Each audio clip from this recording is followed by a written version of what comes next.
s'adresse effectivement. Elle est culturelle cette fois-ci, Oui, non? exactement. C'est avec Frédéric Vian et on commence par... Par un hommage à Victor oui. Lanoux, bien sûr. Hommage dans pratiquement tous les journaux. Vous allez voir Libération, L'Humanité, Le Parisien aujourd'hui en France, ou Le Figaro qui consacre des articles à la disparition de Victor Lanoux. Alors bien sûr, dernièrement, c'est dans la célèbre série de France 3, Louis la Brocante, qu'on le voyait le plus. Mais Le Parisien publie toute une double page qui rappelle sa grande carrière d'acteur. C'était par exemple, des 4 acteurs principaux des 2 films d'Yves Robert, Un éléphant, ça trompe énormément et Nous irons tous au paradis. On le voit ici. Film culte en 76 et 77 avec Jean Rochefort, Guy Bedos, Claude Brasseur.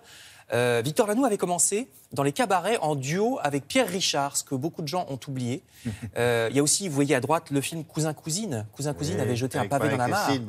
Et oui, avait jeté un pavé dans la mare des bonnes mœurs en 75, parce que c'était l'histoire d'un homme et d'une femme qui vivent une relation adultère totalement assumée et épanouie. C'est assez drôle. Victor Lanoux donc, nous a quittés hier. Il avait 80 ans. Un artiste. Excellent auteur aussi. Ça, alors là, personne ne le sait. Auteur Oui, bien sûr. C'est un grand auteur. Non, de pièces de théâtre. Ah, de pièces de théâtre. Ah, il était formidable. Et donc au cabaret, c'est vrai qu'il avait commencé au cabaret.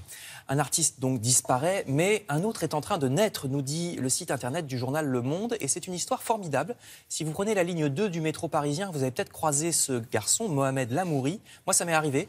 Ça fait des années qu'on peut le rencontrer au hasard des stations de la ligne 2. Alors parfois, les musiciens dans le métro, franchement, ça peut être un peu raté. Il y en a qui sont pas doués, qui hurlent dans des amplis saturés. Vous avez envie que ça s'arrête. Mais alors lui, pas du tout. C'est des mélopées très douces, avec des accents orientaux. Alors comme vous le remarquez peut-être sur la photographie, il est aveugle. Il s'accompagne d'un petit synthétiseur de rien du tout. Et c'est très, très émouvant. Il reprend façon orientale des grands standards de la musique. Ouais. Et la belle histoire, c'est que ça marche parce qu'il commence à être invité dans les festivals. Et il y a même un label qui va produire un disque.